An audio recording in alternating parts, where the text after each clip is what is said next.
যাচ্ছিলেন তখন Lionel Messi তো মাঝমাঠে ছিলেন, তো ওখান থেকে মেসি আসলে কি ভাবছিলেন? মেসি তখন যা বলেছেন সেটা আপনাকে নতুন করে হয়তো আবেগতাড়িত করবে, আপনি সেটা আর্জেন্টিনার সমর্থক হন আর অন্য কিছু হোক। মেসি বলছেন, আমার আসলে মনেও নেই আমি কি ভাবছিলাম, ঈশ্বর আমার সঙ্গে ছিলেন পুরো ক্যারিয়ার জুড়ে। মন্তিয়াল যখন পেনাল্টি নিতে যাচ্ছিল প্রার্থনা করছিলাম যাতে আমার কষ্টের দিন শেষ হয় এখানেই। কষ্টের দিনের কথা লিওনেল মেসি বলছেন।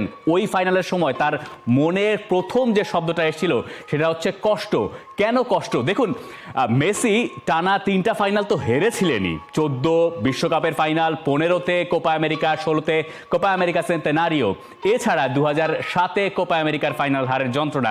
তিনি একটার পর একটা ফাইনাল হেরে গেছেন। 2021-এ গিয়ে তিনি কোপা আমেরিকার শিরোপা জেতার পরে তখন হয়তো মনে হয়েছিল যে একটা বড় ধরনের চাপ তিনি সেখান থেকে রেহাই পেয়েছেন, কিন্তু বিশ্বকাপের ফাইনালে গিয়ে যদি তিনি আরও একবার ওই